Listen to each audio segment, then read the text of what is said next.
اور پھر جب یہ ہمیں پتا تھا، کیونکہ مجھے تو پتا تھا، پہلے ایک ادھر سے گولیاں آئیں پھر دوسری طرف سے آئیں، یہ بھی کہا گیا کہ نہیں جی یہ تو صرف ایک، اور وہ کہتا ہے اگر کسی کو شک ہونا چاہیے تو وہ جب خود کہتا ہے کہ جی میں اکیلے نے کیا ہے، تو ادھر سے بھی پتہ چل جانا چاہیے کہ پیچھے سے اس کو طوطے کو پڑھایا جا رہا تھا۔ اور اب جب فورینزک ہوا ہے اس کنٹینر کا تو واضح ہو گیا کہ 2 مختلف قسم کی گولیاں استعمال ہوئی، یعنی 2 شوٹر تھے۔ تو جو سارا ان کا پلان بنا ہوا تھا کہ سلمان تاثیر کا قتل ہوا، دینین انتہا پسند نے کیا، وہ سارا وہ ختم ہو گیا۔ اب دوسری چیز کہ آج میں خاص طور پہ ایک تو ابتسام کو، جو ماشاءاللہ ایک ہیرو ہے، کیونکہ میں نے جب اس کی فوٹیج دیکھی کہ ایک عام آدمی دیکھ رہا بندوق اس کے ہاتھ میں ہے اور اس کے باوجود وہ پکڑ رہا ہے، میں تو پہلے اس کو سلام کرنا چاہتا ہوں کہ ہمارے نوجوانوں میں اس طرح کا جذبہ ہے، یعنی ایسے ہمارے نوجوان ہیں جو کہ اپنی جان خطرے میں ڈال کے اور وہ بچانے کی کوشش کر رہے تھے، اور میں تو اس کو اب میں کیا کہوں گے، شکر ہے، میں تو اس کی والدہ کا بھی شکریہ ادا کیا کہ آپ نے ایسے اپنے بیٹے کو تربیت کی ہے۔ دوسرا جو سب سے بڑی ٹریجڈی تھی وہ معظم شہید کی تھی، اور وہ ہم سب سے دیکھی نہیں گئی وہ تصویریں کہ 3 بچے اس کے بیٹھے ہوئے ہیں اور باپ کو جگانے کی کوشش کر رہے ہیں، اور میں پھر سے کہہ رہا ہوں کہ ہم انشاءاللہ پوری ذمہ داری ان بچوں کی ساری زندگی تک لیں گے۔ اب میں اپنی ساری قوم سے جو 2-3 آج باتیں کرنا چاہتا ہوں۔ پہلے تو یہ اب ہماری مارچ رکے گی نہیں، ہماری حقیقی آزادی کی جو تحریک ہے وہ رکے گی نہیں، وہ انشاءاللہ اور زور پکڑے گی، کیونکہ یہ جو اس کے بعد ہوا، اب میرے ذہن میں کوئی شک نہیں کہ جب تک اس ملک کے اندر ہم انصاف نہیں لے کے آئیں گے، ہم حقیقی طور پہ آزاد نہیں ہوں گے۔ اور ہم حقیقی طور پہ جب تک آزاد فیصل آیا اور ساتھ اس کے فہیم آیا ہے، انہوں نے تب سے ہمیں اس طرح دہشت گردوں کی طرح انہوں نے ہمارے اوپر ظلم کیا۔ یہ ہمیں پتہ ہے ان کی بیک گراؤنڈ کیا ہے۔ بلوچستان میں انہوں نے دہشت گردوں کو کہتے تھے جی بڑا یہ تکڑے ہیں، اللہ معافی دے کہ اگر یہ اس طرح کے لوگ ہیں دہشت گردی کم نہیں ہوگی، ان کے حرکتوں سے دہشت گردی بڑھے گی۔ جو ہمارے سے انہوں نے کیا ہے، جو صحافیوں سے کیا ہے، جو ارشد شریف سے انہوں نے کیا ہے، ارشد شریف کی مجھے پتہ ہے، ارشد شریف جب مجھے کہہ رہا تھا کون کون اس کو دھمکیاں دے رہا تھا، جو ملک سے باہر گیا ہے، اور ارشد شریف میں بعد میں بات کروں گا۔ اس سے پہلے اعظم سواتی سے جو انہوں نے کیا، یہ جب سے یہ آیا ہے میجر جنرل فیصل، تب سے صحافیوں کو، سوشل میڈیا کو، ٹی وی چینلز کو دھمکیاں کہ جی عمران خان کی پروجیکشن نہیں کرنی، اور تب سے انہوں نے فیصلہ کیا کہ یہ اب ہمیں جس طرح دہشت گردوں کو خوف دلاتے ہیں، دہشت دلاتے ہیں، وہ انہوں نے ہمارے ساتھ کیا۔ یہ جو ایف آئی آر رجسٹر نہیں ہو رہی، میں پاکستان کا ایکس پرائم منسٹر ہوں، میں سب سے بڑی پارٹی کا سربراہ ہوں، میں اپنی ایف آئی آر رجسٹر نہیں کر سکا کیونکہ میجر جنرل فیصل کا نام آ گیا۔ یہ کوئی ایسا آدمی ہے جس کے اوپر پاکستان کے قانون نہیں لگتے ہیں، اور D G I S P R کہتا ہے کہ جی ہماری فوج کی توہین ہو گئی۔ فوج کی توہین تب ہوگی اگر فوج ایکشن نہیں لے گی، توہین تب ہوگی جب ایک ادارہ اپنے آپ کو قانون سے اوپر سمجھے گا، جب وہ یہ کرے گا کہ ایک پرائم منسٹر کا اگر ایف آئی آر رجسٹر نہیں ہوتی۔ میں سوال پوچھتا ہوں کہ عام آدمی کی کیا حیثیت رہے گی اس ملک میں؟ ایک عام آدمی سے جب کوئی ظلم کرتے ہوں گے یہ لوگ، تو وہ کیا کرتا ہوگا، وہ کدھر جاتا ہوگا؟ اور یہ جب تک یہ جنگل کا قانون رہے گا یہ ملک ترقی نہیں کر سکتا، ہم آزاد نہیں ہو سکتے۔ انصاف حقوق دیتا ہے، حقوق انسان کو آزاد کرتے ہیں۔ یہاں تو prime minister, x prime minister کے حقوق نہیں ہیں۔ میں ایف آئی آر رجسٹر نہیں کر سکتا اس میجر جنرل فیصل پہ، ان کے اوپر نہیں کر سکتا۔ یہ جو پرائم منسٹر اور یہ جنہوں نے، میں پھر سے کہوں، ماڈل ٹاؤن میں دن دہاڑے لوگوں کو قتل کیا تھا، جن کی ایکسٹرا جوڈیشل کلنگ کی کہانیاں ہیں، اگر ان کے اوپر ہم نہیں کر سکتے تو فائدہ کیا؟ کیا وہ جو لڑکا جس نے اپنے بیان بدلے ہیں، اور کیا وہ لگتا تھا دینی انتہا پسند؟ اسے ذرا دیکھیں، کیا وہ اس کی بیک گراؤنڈ ہے، کیا وہ اتنا کوئی دینی آدمی لگتا تھا کہ وہ جا کے کسی کو گولی مار دے گا؟ اور اس کو جس طرح طوطے کی طرح پڑھایا گیا ہے، سبق پڑھائے گئے ہیں، اور پھر جیسے ہی پتا چلا، اور جو ہم نے تو اوپر سے ہمارے گولیاں گزری ہیں، کہ جیسے ہی واضح ہو گیا کہ دوسرا شوٹر تھا، اس کا مطلب یہ جو سارا پروگرام بنایا ہوا تھا سپٹمبر میں کہ دینی انتہا پسند عمران کو قتل کرے گا کیونکہ اس نے توہین کر دی، وہ سارا ختم ہو گیا۔ اور میں اس لیے سپریم کورٹ کے چیف جسٹس کو آج مخاطب کرنا چاہتا ہوں۔ دیکھیں سر، آپ کی بہت بڑی ذمہ داری ہے آج پاکستان پہ۔ قوم آپ کی طرف اب دیکھ رہی ہے۔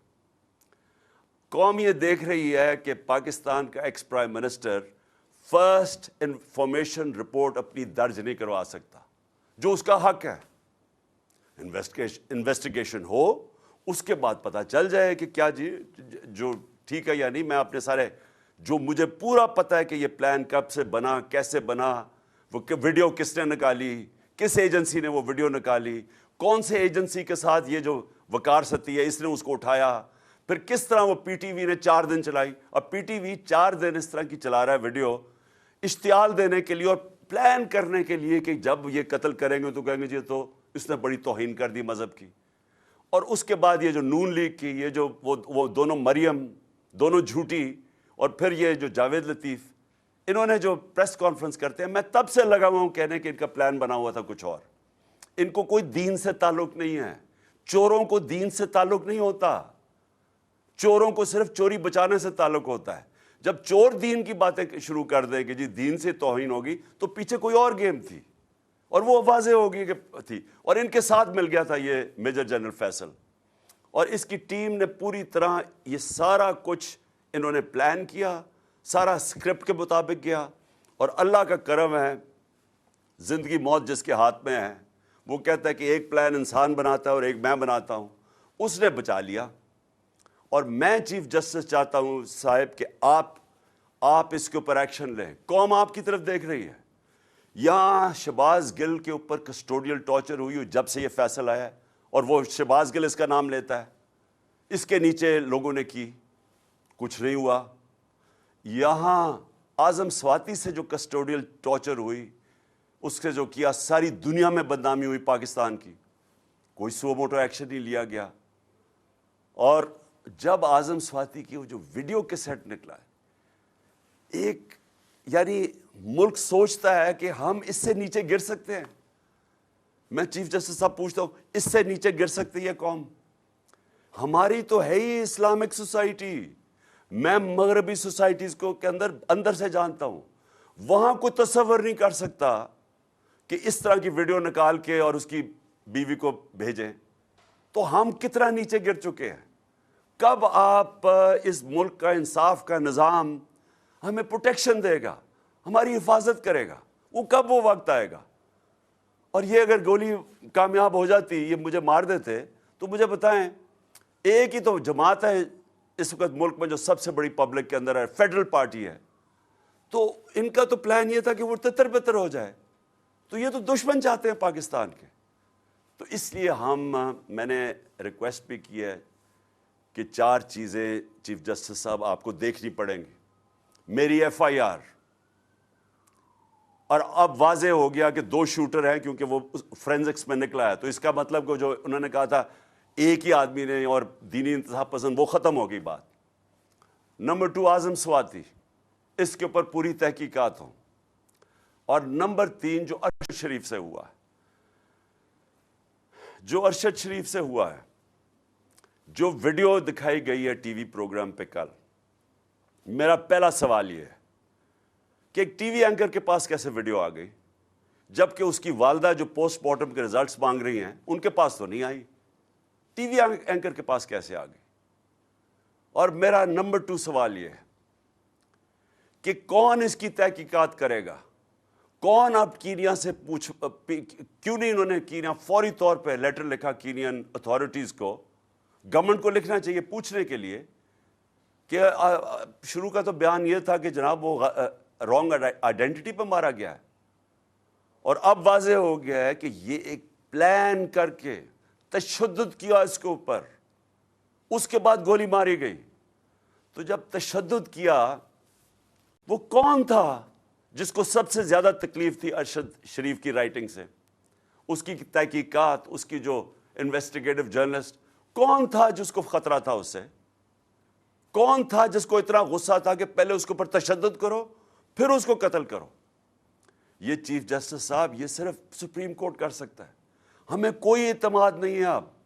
انویسٹیگیٹو ایجنسیز ان قاتلوں کے، ان چوروں کے، مجرموں کے ہاتھ میں ہیں، اور یہ جو آرمی آفیسر ہے، اس کے اوپر کس کو اب اعتماد ہے؟ مجھے پتہ ہے انہوں نے کور اپ کیسے کیا، مجھے پتہ ہے کہ آتے ساتھ ہی پنجاب پولیس کو کس نے کنٹرول کر لیا۔ گورنمنٹ ہماری ہے، ہم ہیں پنجاب کے اندر، ہماری حکومت ہے، وہ پولیس کہیں اور سے کنٹرول ہو رہی ہے، اور اب پولیس سے میں ایف آئی آر نہیں رکوا سکتا، اور پھر کون سے کس نے جا کے اس کی ٹیپ ریلیز کی؟ یہ کون سی دنیا میں ہوتا ہے؟ ہم سر بنانا ریپبلک بننے جا رہے ہیں۔ بنانا ریپبلک کے اندر ادھر کوئی انصاف نہیں ہوتا، اس لیے وہ بنانا ریپبلک ہے۔ وہاں جنگل کا قانون ہوتا ہے، اور یہ جنگل کا قانون بننے جا رہا ہے، اور اس وقت یہ ملک کو بچانا ہے آپ نے۔ دیکھیں، ملک اس وقت اداروں کے اندر، قوم جو ہے وہ اداروں کے اندر اعتماد کھو بیٹھی ہے، اس کو بحال کرنے کی ضرورت ہے۔ ملک اداروں کے بغیر نہیں چلتا، ادارے ملک کو چلاتے ہیں۔ مغرب میں اور ہمارے میں اور ڈیولپڈ ملک اور غریب ملکوں میں فرق ہی یہ ہے کہ ان کے ادارے مضبوط ہیں، کوئی قانون سے اوپر نہیں ہے۔ یہاں مذاق بنا ہوا ہے کہ جی ایک آپ نے آفیسر کے اوپر ہاتھ رکھ، جی ڈی جی آئی ساری فوج کو بدنام کر دیا۔ یعنی یہ اگر سوچ آ جائے جس معاشرے میں، مجھے بتائیں اس سے زیادہ تو دشمن اداروں کا اور ملک کا ہو ہی نہیں سکتا کہ جی ہمارے ادارے کا نام ہی نہ لیں۔ میں کہہ رہا ہوں کہ یہ پیچھے تھا فیصل، مجھے پتا اس نے سارا کروایا ہے، مجھے پتا اس نے ماسٹر مائنڈ کیا سب کچھ، کیونکہ میں 3.5 سال پرائم منسٹر تھا، میرے نیچے تھی ایجنسیز، مجھے پتا کیسے چلتی ہیں ایجنسیز، مجھے اندر سے انفارمیشن آ رہی تھی۔ اور میں اگر ملک کا ex prime minister F I R register نہیں کر سکتا، اور اگر یہ کہنا کہ جی عمران اپنا سیاست چمکانے کے لیے کر رہا ہے، مجھے سیاست چمکانے کے لیے یہ کرنے کی ضرورت نہیں ہے۔ اس وقت سارے پاکستان کے اندر کہیں چلے جائیں، ایک اگر پارٹی کبھی بھی اتنی مقبول ہوئی ہے پاکستان کی تاریخ میں، وہ آج یہ پارٹی ہے۔ اور وہ یہ نہیں کہ میں نے کوئی بڑے کارنامے دیے ہیں، وہ ان چوروں کو دیکھ کے قوم ہماری طرف آ گئی ہے، اور اسی لیے ہمیں ضرورت نہیں پڑی کہ کسی کے اوپر الزام لگائیں تاکہ میری سیاست اوپر چلی جائے۔ یہ ملک کا مسئلہ ہے، اور چیف جسٹس صاحب یہ ملک کی فیوچر کا مسئلہ ہے، اور یہ فیوچر آپ کے ہاتھ میں ہے۔ اس ملک کی عدلیہ کے اوپر ساری قوم دیکھ رہی ہے۔ اس وقت لگتا ہی ہے کہ بس یہ جو چاہے گا، یہ فیصل جیسے لوگ جو چاہے گا، ان کے سامنے کوئی کھڑا ہی نہیں ہوتا، اور یہ ملک سے دشمنی ہو رہی ہے۔ ملک تب تکڑے ہوتے ہیں، میں پھر سے آپ کو کہوں، جدھر قانون کی حکمرانی ہوتی ہے۔ اور میں آخر میں خاص طور پہ پاکستان کی وکلا کمیونٹی کا خاص طور پہ شکریہ ادا کرتا ہوں کہ جس طرح وہ کھڑے ہوئے ہیں، اور مجھے خوشی یہ ہے کہ وکلا یہ سمجھ گئے ہیں کہ اب ان کی ذمہ داری ہے رول آف لا، قانون کی حکمرانی قائم کرنا پاکستان کی وکلا کمیونٹی کی ذمہ داری ہے۔ اور یہ ایک ڈیفائننگ مومنٹ ہے پاکستان میں۔ ہر وہ آدمی جو اس ملک میں رول آف لا چاہتا ہے، اور رول آف لا کے بعد ہی حقیقی جمہوریت آتی ہے، اور حقیقی جمہوریت ہی حقیقی آزادی ہوتی ہے، یہ سب اکٹھے چلتے ہیں۔ اس وقت کچھ بھی نہیں ہے یہاں۔ تو میں وکلا کے اوپر بھی آج ان کا شکریہ ادا کرنے کے بعد میں امید لگاتا ہوں کہ آپ اپنا رول پلے کریں گے، اور میں اپنے سارے جو آج لوگ آئے ہیں اور جو آج جدھر سے ہماری مارچ شروع ہو رہی ہے، میں آج سب کو پیغام دینا چاہتا ہوں کہ دیکھیں یہ عمران خان کے لیے نہیں ہو رہا سب کچھ، یہ آپ سب کے لیے ہو رہا ہے۔ یہ اس ملک کے مستقبل کی جنگ ہے، یہ اس قوم نے جیتنی ہے۔ آزادی قومیں اپنی آزادی کی جنگ جیتتی ہیں۔ عمران خان تو اپنی میں تو کوشش ہی کر سکتا ہوں، لیکن آپ سب نے اس میں شرکت کرنی ہے، کیونکہ مستقبل آپ کا ہے اور آپ کے بچوں کا ہے۔ اور جب تک کہ ایک قوم اپنی آزادی چھینتی نہیں ہے، آزادی کوئی پلیٹ میں نہیں دیتا، تو اس کے لیے جد و جہد کی ضرورت ہے۔ میں تیار ہوں، جب تک میں زندہ ہوں میں اس کی پوری جد و جہد کروں گا۔ جب تک میں زندہ ہوں میں کبھی پیچھے نہیں ہٹوں گا، اور میں انشاءاللہ پنڈی پہنچوں گا، اور جب یہ قافلہ انشاءاللہ پنڈی پہنچے گا میں ان کو وہاں ریسیو کروں گا، اور میں سارے پاکستان سے اپنے لوگوں کو انوائٹ کروں گا، سب کو کہوں گا آئیں، کیونکہ یہ اس وقت جو اس ملک کی حقیقی آزادی میں شرکت نہیں کرتا، وہ یاد رکھیں کہ وہ اللہ نے ہمارے دین کے اندر یہ ہمیں حکم دیا ہے کہ ظلم اور نا انصافی کے آپ مقابلہ کرو، جس کو کہتے ہیں جہاد۔ یہ اللہ کا ہوتا ہے، آزادی کے لیے کھڑے ہونا یہ اللہ کا حکم ہے ہمیں، اور امر بالمعروف کہ آپ اچھائی کے ساتھ کھڑے ہوں۔ یہ جو چور سارے اکٹھے ہو گئے اور اوپر بیٹھ گئے ہیں، قومیں چوروں کے خلاف اور کرپشن کے خلاف لڑتی ہیں، کوئی ایک آدمی نہیں کچھ ٹھیک کر سکتا۔ تو میں ساری قوم کو آج دعوت دیتا ہوں کہ ہمارے ساتھ اس مارچ میں شرکت کریں، اور انشاءاللہ جب میں پنڈی جس دن میں آپ کو دعوت دوں گا، آپ نے سب نے پنڈی آنا ہے اس ملک کی حقیقی آزادی کے لیے۔ شکریہ۔ پاکستان زندہ باد۔